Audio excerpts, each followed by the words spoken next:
இன்னைக்கு வந்து நாங்கள் பாலக் பன்னீர் பண்ணுறோம்.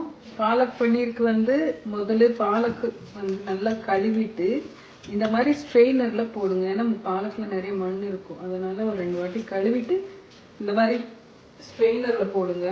இங்கே பார்த்தீங்கன்னா தண்ணி கொதிச்சுட்ருக்கு. இதில் வந்து கொஞ்சம் சர்க்கரை போட்டிருக்கேன், ஏன்னா இந்த கலர் மாறாமல் இருக்கிறதுக்கு, பாலக்கோட கலர் மாறாமல் இருக்கிறதுக்கு கொஞ்சம் சர்க்கரை போட்டு தண்ணியை கொதிக்க வச்சுருக்கேன். இதில் வந்து நம்ம பாலக்கை போட்டு ஒரு 2 நிமிஷம் தான் இது வேகணும். 2 நிமிஷத்துக்கு மேலே வந்தால் நல்லா இருக்காது, அதனால 2 நிமிஷம் வெந்த உடனே இங்கே வந்து தண்ணியை நீங்கள் இதில் போட்டிங்கன்னா அந்த கலர் வந்து மெயின்டைன் க்ரீன் கலராகவே இருக்கும், இல்லாட்டி கலர் மாறிடும். அதனால க்ரீன் கலர் மெயின்டைன் ஆகுறதுக்காக நாங்கள் வந்து இது 2 நிமிஷம் வேக வைக்கிறோம். இப்போ இது 2 நிமிஷம் ஆயிடுச்சு. இதை வந்து நம்ம இப்போ எடுத்துட்டு இந்த கோல்டு வாட்டரில் போடுவோம். க்ரீன் கலர் அப்படியே இருக்கும்.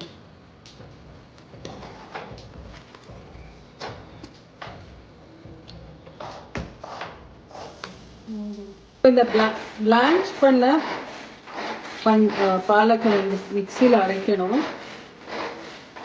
அதை வந்து எடுத்து போட்டு இப்போ இஞ்சி, பூண்டு, பச்சை மிளகாய் இதெல்லாம் போட்டு நம்ம மிக்சியில் நல்லா நைஸாக அரைக்கணும். பாலக் இந்த விழுது சரிங்களா. இப்போ அடுத்தது இந்த பன்னீர் வந்து நான் வெட்டி வச்சுருக்கேன். இந்த மில்கி மிஸ்ட் பன்னீர் தான் இது. ஒரு 1/2 கிலோ பன்னீர் எடுத்திருக்கேன். இதை வந்து நம்ம குட்டி குட்டியாக வெட்டிட்டு இதை வந்து நெய்யில் கொஞ்சம் ஆயிலில் எண்ணெய் போட்டு ஃப்ரை பண்ணுறோம். வச்சு ஒரே ஒரு ஸ்பூன் நெய் போட்டுக்கலாம். 1 ஸ்பூன் நெய் போடும். அப்புறம் இப்போ வந்து அந்த நெய் எண்ணெயை போட்டு இந்த பன்னீரை கொஞ்சம் மேலே ஒரு கோட் வர்ற மாதிரி லைட்டாக ப்ரௌனிஷ் வர வறுத்துக்கணும். இப்போ வந்து இந்த பக்கம் பார்த்தீங்கன்னா பன்னீரை வறுத்துட்ருக்கோம். இங்கே வந்து பாலக் பன்னீருக்கு நாங்கள் இப்போது தாளிக்க போகிறோம். இது ஃபஸ்ட்டு கொஞ்சம் நெய், அப்புறம் வச்சிருக்கிற ஏலக்காய், பட்டை, அப்புறம் இலை, பிரிஞ்சி இலை, அப்புறம் சீரகம் போடணும். ஃபஸ்ட்டு எண்ணெயில் சீரகம் 1 ஸ்பூன் போட்டு அது கொஞ்சம் பொரிஞ்ச உடனே கிராம்பு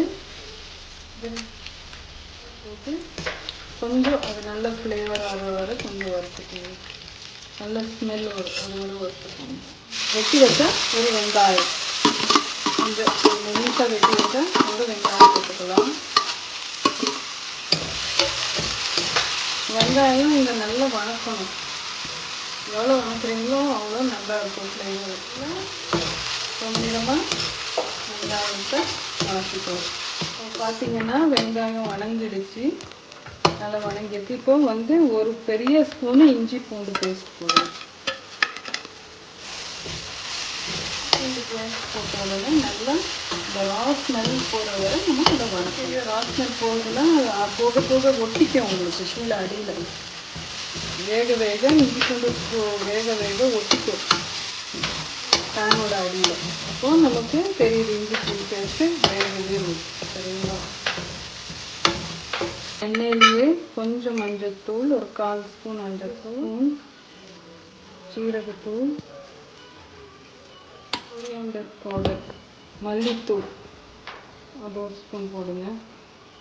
மிளகாத்தூள் காரத்துக்கு தகுந்த மாதிரி. இப்போ என்னோடய மிளகாத்தூள் வந்து காரம், கலரும் இருக்குது காரமும் இருக்குது, அதனால நான் பாதி ஸ்பூன் போடும் சரிங்களா. அப்புறம் இது வந்து இந்த எண்ணெயிலேயே நல்ல மணம் வர நம்ம வதக்கிக்கணும். இப்போ ஒட்டினதுக்கெல்லாம் பயப்படாதீங்க. இப்போ நம்ம தக்காளி போட்ட உடனே இதெல்லாம் வந்துடும், அதெல்லாம் வந்துடும், அந்த இதெல்லாம் ஸ்டிக்கானதெல்லாம். அதனால இந்த மசாலா வந்து எண்ணெயில் வதக்குனீங்கன்னா நல்ல மணம் வரும். அதனால ஃபஸ்ட்டு நம்ம இந்த பவுடரெல்லாம் போட்டு கட்டரில் வெட்டி வச்சுருக்கேன்.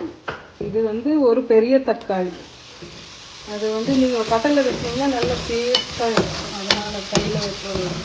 இப்போ பார்த்தீங்கன்னா இந்த பிடிச்ச இதெல்லாம் வருது பாருங்கள், ஜிஞ்சங்காலிக்கெல்லாம் பிடிச்சதெல்லாம் வாண்டலிக்கு வருது. இப்போ நல்லா வதக்கணும். எப்போவுமே மசால் வந்து நீங்கள் எண்ணெயில் போட்டிங்கன்னா நல்ல ஃப்ளேவர் வரும். அதனால் ஃபஸ்ட்டு மசாலாலாம் போட்டு அதுக்கப்புறம் தக்காளி உப்பு நாங்கள் அப்புறமா இது வந்த உடனே நம்ம உப்பு போட்டுக்கலாம். பார்த்தீங்கன்னா கிரேவி நல்லா வெந்துருச்சு, எண்ணெய் விட்டுருக்கு பாருங்க. இது இப்படி இருந்தால் கிரேவி நல்லா வெந்துருச்சுன்னுட்டு. இப்போ வந்து ஒரு 2 ஸ்பூனு நல்லா கெட்டியான தயிர், 2 ஸ்பூன் போதும், நிறைய வேண்டாம். இதை போட்டு நம்ம கலக்குறோம். தயிர் போட்ட உடனே எப்பவுமே கலக்கணும், கையை விடக்கூடாது, இல்லாட்டி பிரிஞ்சிடும். அதனால கலக்கிட்டே இருக்க வர வர இதை கலக்கணும். போடலாம். ஃபுல்லாக இருக்கும், அதனால கஸ்தூரி மெத்தி கொஞ்சம் போட்டு கிளறலாம். அது போட்டோன்னே நல்ல ஃப்ளேவர் வரும் கஸ்தூரி மெத்தி. இப்போ பார்த்தீங்கன்னா தயிர் கலந்துருச்சு, கிரேவியோட எண்ணெய் பிரிஞ்சு வருது பாருங்க. ஸ்டேஜில் இங்கே அரைச்சி வச்ச பாலாக்கு, ஜிஞ்சர் கார்லிக், பச்சை மிளகா இதை வந்து இதில் போட்டுக்கலாம். போட்டுட்டு இதை வந்து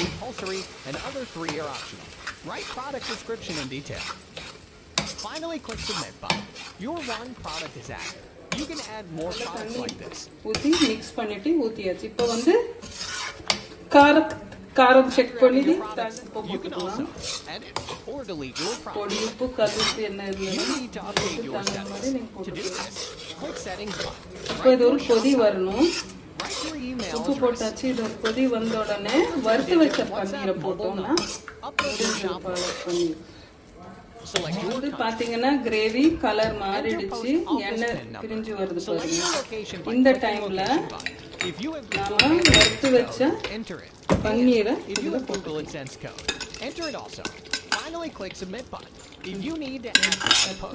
பன்னீர் போட்டு கிரேவி பாருங்க எப்படி இருக்கு. Then write blog post button. Then write blog contents. Finally click submit button. After updating your settings.